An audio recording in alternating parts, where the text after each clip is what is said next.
유튜브 방송입니다. 오늘 정말 시원하고 화끈하고 그리고 너무도 이제 가슴에 부푸는 이런 북한의 특보를 알려드리겠습니다. 앞에서 제목이 나갔지만 북한 청년들, 이 꽃제비 출신의 청년들인데 이 청년들이 삶을 위해서 자기들을 가혹하게 탄압하고 있는 북한 정권을 향해서 그야말로 반란에 버금가는 이런 행동을 보였습니다.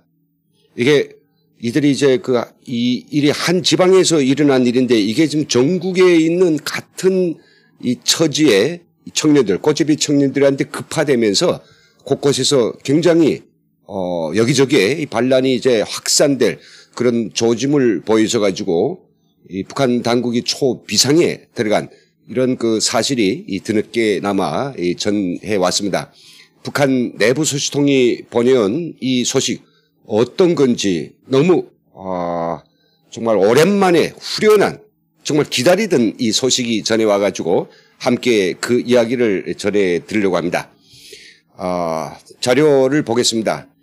도대체 무슨 일이 벌어졌느냐.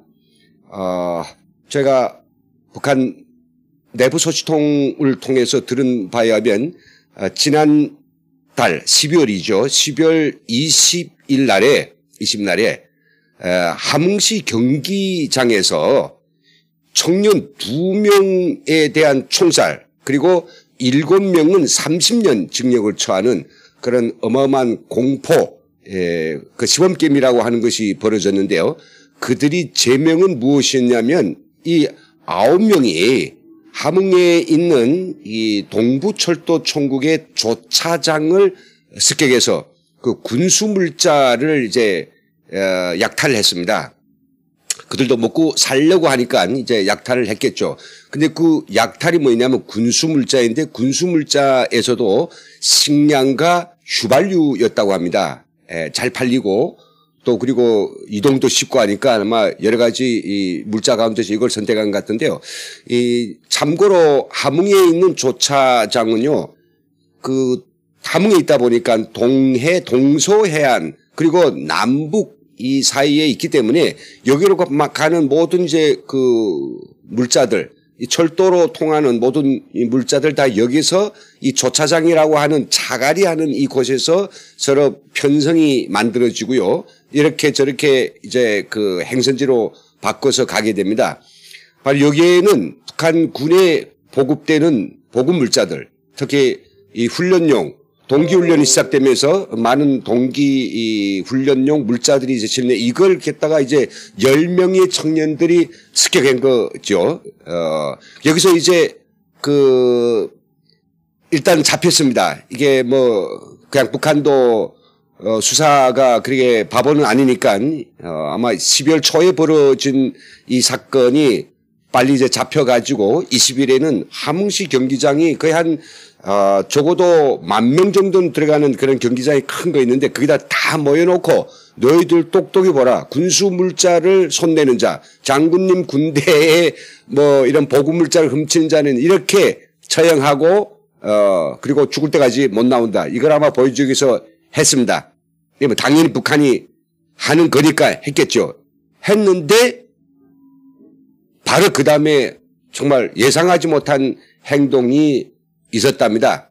그날 저녁에 20날이니까 닷새 지나가지고 100명의 청년들이 뭐 저는 이게 무리라고 표현했습니다만은 그걸 뭐 조직이라 할 수도 없고 잘 모르기 때문에 이 아주 100명의 청년들이 그 함흥시 호련천이라고 하는 크지 않는 그런 강이 있는데요. 그게 바로 총살한 자기 동료 청년의 2명의 시신이 어딘가에 묻혀 있다는 소리를 이제 내탐하고 바로 그 시체를 파가지고 그래서 100명이 모여서 100명이고 어마어마하거든요. 100여 명 정도 된다니까 시체를 꺼내가지고 거기서 장례식을 치렀답니다. 밤새 거기서 울고 그리고 이제 한 잔씩 나누면서 내 형제를 죽인 이놈들을 가만 안 두겠다. 엄청 이제 복수 다짐이 이루어졌다는 거죠. 그래서 그 일이 끝나고 나서 이 정도의 그냥 머문 게 아니라 그 이틀로, 그때부터 이틀 아마 27일 되겠습니다. 이전 설이 다 되지 않습니까? 김정은은 또 그때 뭡니까? 뭐 전국에 뭐 7기 5차 전원회 한다고 벅석거릴 그때 아니겠습니까? 이틀 후에 50여 명의 청년들이 야물 타가지고 바로 그 7명, 30년 징역을 받은 7명의 청년들이 감금되어 있는 함흥시 해상구역 보안소 구류장 이걸 들이쳤답니다. 습격해가지고 7명 청년들 다 구출하고 기물 파괴를 하고 총기류까지 빼앗아가지고 사라졌다고 합니다. 야, 이건 정말 쉬운 일이 아니거든요. 그리고 이런 것들이 아마 과거에는 별로 없었던 것 같습니다. 저도 이제 함흥 출신입니다만은 그러니까 이 청년들이 굉장히 이게 조직적이고 그다음에 아주 파격적이고 그리고 뭔가 두려움을 모르는 이런 청년들이 이게 가능한지는 모르겠습니다만 이렇게 아주 함흥시를 발칵 뒤집어 놓는 이런 정말 너무나도 박수를 보내고 싶은 이런 행동을 했죠.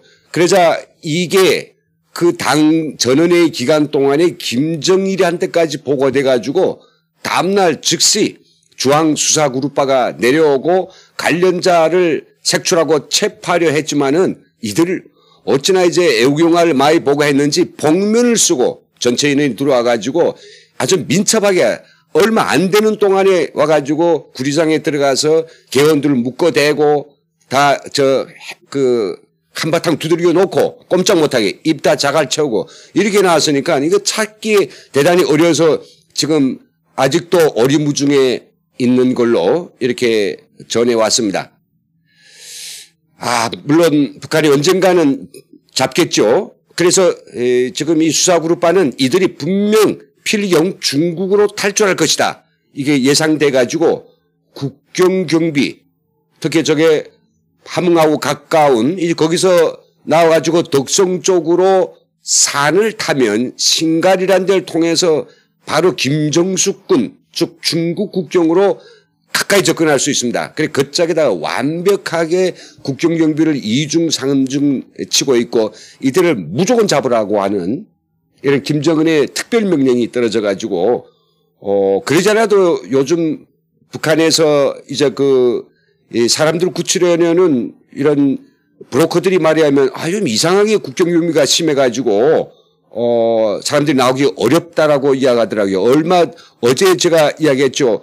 18명의 이제 그 가족이 탈출하다가 7명이 무사히오고 10명이 잡혔던 그것도 바로 이런 상황이다 보니까 웬간하면 그 마을 주변에 살던 사람이기 때문에 강 하나 넘는 건 그리 어렵지 않게 넘겠는데 이게 하도 경비가 강하다 보니까 예상치 않게 잡혔다라고 이제 이야기합니다.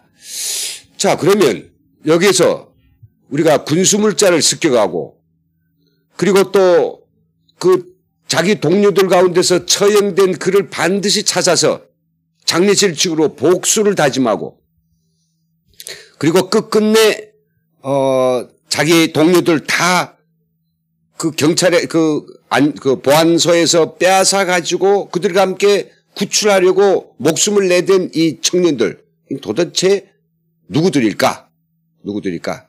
그래서 내부 통신원들은 그들이 바로 전 예상도 못했는데 꽃제비 출신의 청년들이라고 합니다. 그래서 저는 이제 그 꽃제비라고 하는 세 단어를 듣는 순간 저는 아예 온몸에서 전율을 느꼈습니다. 왜 전율을 느꼈는가? 북한에는 우리가 보지 못한 북한 전문가들도 저희 북에 살던 사람들도 간과하고 있는 정말 힘 있는 그리고 아주 조직력이 강하고 북한 정권 김정은하고 아무런 그런 배려나 고마움과 이런 것도 없고 북한 정권에 대해서는 애월하지 안 좋은 생각 그에 대해서 반대하는 이런 마음만 정말 온몸에 체화되어 있는 그런 계층이 있구나. 그걸 저는 딱 찾아보면서 너무 이제 전율을 느끼기도 했습니다. 바로 꽃제비들인데요. 꽃제비들 과거 영상이지만 좀 보도록 하겠습니다.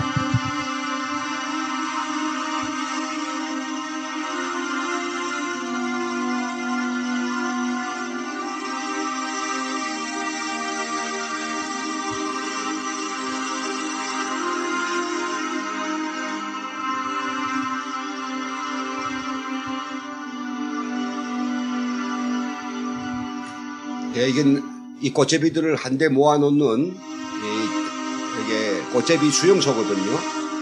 근데 거기서도 애들은 배부를 수 없습니다. 자유로 구속당하고 그러니까 이렇게 뛰쳐나온 거죠.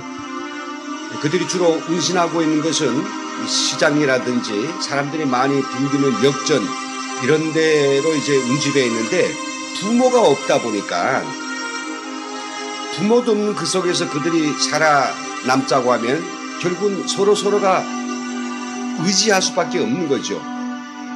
의형제가 되고 정말 이렇게 보시는 것처럼 꼭 끌어안고 죽음까지도 가는 이런 정말 하나의 혈육이 되는 거죠. 그래서 때로는 배도 고프지만은 때로는 이렇게 시장에서 뭘 얻으면 함께 나눠 먹고 죽음까지도 같이 하는 바로 이런 사람들입니다.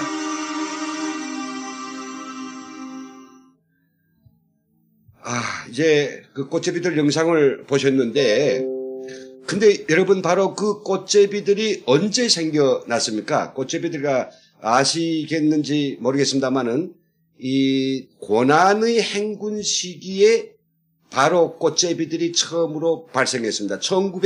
1995년이었죠. 경부터 시작해서. 그때 갑작스레 배급제재가 없어지고 사람들이 니들끼리 알아서 살라고 시장을 열어놓고 하다 보니까 배급제에 길들여진 45년간 길들인 사람들이 먹을 걸 구하지 못해서 어린 애들만 남겨놓고 부모들이 그때 거의 200만, 지어는 300만까지 부르는 이런 아사가 나지 않았습니까? 애들을 부모를 잃은 애들이 거리에 그냥 넘쳐났죠. 그때 예를 들어서 5살이었다고 생각해 봅시다. 그러면 그 5살인 애들이 지금 2020년이 된 지금에는 몇 살 되겠습니까? 5살이었다면 지금 25살이 되고 그때 9살이었다면 지금 30살이 되지 않습니까? 이 당시에 꽃제비만 해도 얼마 됐는가? 거의 20만 명이었습니다. 부모 잃고. 그래 이들이 각종 어린이 보양소 그리고 수용소, 974 센터 이런 데로 이제 쫙 가서 정말로 이 북한 정권이 하도 도시가 너무 꽃제비들을 창굴하니 도시 정화 차원에서 이들을 갖다가 이렇게 소위 한데 모아놨죠. 그래가지고 그들을 거기에서 일부는 거기서 뛰쳐나가고 일부는 거기서 뭐 주는 밥을 먹고 이제 자라는데 많은 탈북자들이 그 꽃제비였던 사람들이 남한에 와서 이만갑과 기타 다양한 그 계기들 통해서 그 꽃제비 삶에 대해서 그대로 엄청 적나라하게 이야기했죠. 예, 그런 꽃제비들이 한 20만 있었는데 이들 중에서 대부분은 집을 줄 수도 없고 계속해서 얘네들이 18세나 20세 되면 어디다가 따로 그 뭐 보호할 데도 없으니까 다 그 정말 몸이 너무 약하지 않는, 키가 너무 작지 않는, 너무 왜소하지 않는 아들은 다 군대로 내보냈습니다. 군대도 어떤 데 내보내는가? 특수군에 내보낸 거죠. 특수군. 폭풍 전략 군대, 뭐 어찌고 저찌고 하는 각종 8.15 훈련소, 4.15 훈련소 이런 데를 많이 내보냈다면 왜? 걸칠 거 없습니까? 얘네들 죽어도 훈련 과정에 죽어도 뭐 일이 생겨도 일 시키다 죽어도 가족이 있어야 이걸 뭐 제기하고 할 거 아니겠습니까? 그러니까 이들을 가장 힘든 부대에 보냈죠. 그들 중에서 상당수는 아마 영양실조 만나서 죽은 사람 아마 청년들도 많을 것입니다. 그 20만이 지금 30대 가까이 진행했습니다. 다 군대에 갔다 왔죠. 군대 갔다 왔죠. 그래 그때 남녀 애들끼리는 그 의형제다 보니까 그 어려운 삶, 죽음을 생사고락을 같이 하다 보니까 남아있는 여자 애들은 그 자기 오빠, 자기 정말 동생 오기를 기다려가지고 그래서 와서는 가족도 이루고 의형제로 지금 정말 똘똘이 뭉쳐가지고 이보다 더 돈독한 형제의 이보다 더 강력한 그런 결속이 어디 있겠습니까? 그런데 이들이 이제 각 도시마다 다니면서 좀 추울 때는 항해도 쪽으로 가고 또 수확철에는 항해도로 가고 또 수산물이 많이 나올 때는 또 이래 해변가 도시로 오면서 이들이 확 열차 위로 밑에 숨고 걸어서 가고 화물트럭에 또 숨어가면서 많이 움직이다 보니까 이들은 정말 북한의 이 전국 각도를 손꼽 들여다보듯이 잘 알고 있으면서 이제 성인도 되고 바로 그때 휴대전화가 2000년 초반부터 이제 보급되면서 이 꽃제비들 그 20만 명 정도 100%는 아니지만은 전국적으로 이렇게 조직이 만들어지고 연락망이 만들어지고 장사하고 살아가자니까 이렇게 생계형으로 확실하게 이게 뭔가 만들어지기 시작했죠. 그런데 무엇보다 중요한 것은 이들이 전 20대 후반 30세 그 나이가 되다 보니까 특수부대 출신들도 많아서 웬간한 이게 경찰도 이들한테는 함부로 하지 못한다는 겁니다. 왜? 한 명이 자기 의형제가 한 명 누구한테 안전부에 가서 아주 안 좋은 일을 당했다라고 하면 그 의형제들 동시에 찾아가서 행패지는 아니었지만은 거기서 기다리고 자기들이 가능한 한 연락수단 힘을 발휘해서 꺼내오고 아니 그들을 하나 잡았다 하면 꽃제비 그 세대를 하나 잡았다면 이건 경찰은 그냥 배겨내질 못한답니다. 반드시 그걸 풀어주든지 해야죠. 근데 이들의 마음속에는 정말 그 어려운 고난이 행군을 겪어오고 부모들이 죽는 걸 굶어 죽는 그 참상을 모든 걸 겪었고 자기들이 죽지 않고 시장에서 정말 잡초처럼 살아남아서 지금을 살고 있는 그들이다 보니까 그 북한 체제에 대해서는 이만큼도 고마운 마음, 당연히 충성심 이런 건 전혀 없는 겁니다. 그리고 참 재밌는 거는요. 시장에서 그렇게 다니다 보니까 어른들이 그 꽃제비들한테 이 CDR이라고 해가지고 남한 영화, 미국 영화, 중국 영화 이런 CDR판을 걔네들한테 5개씩 10개씩 줘요. 줘가지고 너 팔아라. 그럼 한 개 값은 네가 가지라 이런 식이거든요. 그러면 애들이 그걸 가지고 아파트들과 각종 여기 다니면서 이제 하기도 하고 자기들끼리 그거 돌려보기도 하고 그러니까 북한 주민들 가운데서 이 꽃제비 세대들만큼 의식이 깨있는 그런 사람이 없다라고 그렇게 이야기할 수 있습니다. 이런 꽃제비 세대들이 정말 이제는 정보통신의 그런 그 확장이 되면서 전국적으로 서로 연락을 가지고 근황을 서로 조정하고 그다음에 장사를 해먹고 살자니까 가격들을 서로 맞추고 서로 편의를 봐주고 자기들 도시에 오면 딱 보호해주고 장사가 되더라고. 정말 이 조직은 북한에서 어느 노동당이 아니라 정말 이건 장마당이 만들어낸 장마당 당원들이라 이거죠. 장마당 당원들. 장마당 당원들이 오늘날에는 이렇게 사회 30대가 됐으니까 이거 김정은도 이 장마당 당원들을 조선노동당원보다도 더 결속력이 있고 더 형제애와 그다음에 그 혈육이 의형제로 똘똘 뭉쳐진 이들을 갖다가 눈에 보이면 어떻게 때리기라도 하겠는데 이거는 어떤 건물을 세우고 항상 이렇게 모여 있는 게 아니라 각기 뭉쳐있으면서 일만 생기면 와닥 달라붙어 가지고 자기들 보호하고 근데 바로 여기에 지난 12월 25일 날 이 장마당 당원들 중에서 7명이 이제 그 습격을 했더니 그들을 2명 처형하고 그 다음에 7명은 30년 징역 보내니까 이 장마당 당원들이 일어난 거죠. 그저는 우리 형제를 죽는 걸 꼴을 못 본다. 복수를 한다. 그리고 그들을 우리 보는 앞에서 그들을 30년 동안 감옥에서 썩어지는 그런 숨지는 이런 아픔을 더는 못한다. 그래가지고 행동한 거죠. 저는 이걸 들으면서 진짜 제가 전율했습니다. 전율.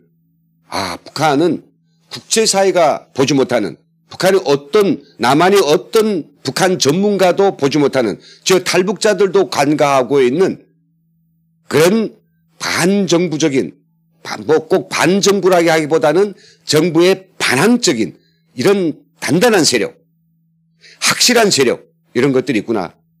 이들하고 연결만 할 수 있다면 정말 그들은 가장 젊고 가장 양기 있고 두려움을 모르는 그 세대들이 뭐 그 무수한 죽음을 다 넘어온 그들, 자기 부모들을 목숨을 빼앗아간 굶겨 죽인 저 정권에 대해서 그들 뭔들 못하겠습니까? 이것은 오히려 김정은이 가지고 있다고 하는 그 구닥다리 뭐 핵이나 그런 거 대비 못하는 겁니다. 아마 북한에서 정말 그 세상이 변했다라고 하는 확실한 증거를 외부에서 제기해준다면, 예를 들어 몇 해 전 제가 방송에 이야기했지만은 정말 정보 융단 폭격을 통해서 북한에 매일같이 북한 정권이 거짓말과 김정은이 도대체 어떤 녀석인지, 그리고 그의 치부와 그의 어떤 권력에 대한 욕심, 히틀러 같은 독재에 그걸 폭로하고 사실을 전하는 이런 것들을 우리가 공급하고 이들과 줄을 맺어서 이들을 먹고 살게 하고 조직을 확장하도록 이렇게만 해준다면 저는 정말 우리가 여기서 미국이 그렇게 어려움을 겪지 않고도 북한 주민 스스로의 민주주의 혁명, 정말 예상하지 못한 이런 것들이 일어날 수 있다는 이런 가능성 때문에 오늘 그 이야기를 들으면서 너무 흥분했습니다. 여러분들 어떻게 생각하십니까? 물론 이 한 도시에서 일어난 일이지만은 이런 어떤 선언적이고 아주 대표적인 그 활동은 요 안에 있는 그 꽃제비 세대들 그 조직에만 있는 것이 아니고 각 주요 도시들 곳곳에는 바로 장마당 이 당원들, 말하자면 그들과 같이 연결하고 그들과 같이 생사운명을 하고죠. 항상 연락하고 항상 서로 돈독히 지내고 있는 그런 세대들이 곳곳에 있기 때문에 이들을 다 20만 명을 다 죽이지는 못하지 않습니까? 물론 북한도 이번 사건을 가지고 매우 경악해 있다고 합니다. 김정은이 아마 그 해산에서 원래 저 삼전죠. 삼전에서 올해 같지도 않는 그런 도시를 하나 그 시가지를 세워놓고 거기서 엄청나게 신년 경축 야외를 하겠다고 각 도에서 한다는 예수단을 다 거기다가 끌어겠다 놓고 한 20일 동안 훈련을 했는데 끝내 이것을 안 한 이유 중에 하나가 바로 이런 충격적인 소식. 정말 김정은이 간담을 서늘케 하는 이런 소식에 접하고 그걸 볼 마음이 있겠습니까? 그래서 아마 취소했을 수 있다라고 하는 이런 그 판단이 서게 됩니다. 정말 우리가 생각할 수 없는 역동적인 북한, 그 중심에 서 있는 북한 민주화와 북한의 자유, 북한을 가져올 수 있는 그 중심에 서 있는 바로 그 꽃제비 세대의 청년 집단. 저는 이제 이걸 장마당 당원 조직이라고 그랬죠. 그들과 빨리 연결하고 그들한테 힘을 주고 그들한테 지혜를 주고 그들한테 용기를 주기 위해서 저희 탈북자의 이 민주화 단체들은 적극적으로 행동해야 되겠다는 이런 걸 많이 느꼈습니다. 여러분 오늘 준비한 이 방송은 여기서 마치겠습니다. 이제 시간도 끝났다고 방송이 알람이 알려주네요. 시청해 주신 여러분 대단히 감사합니다.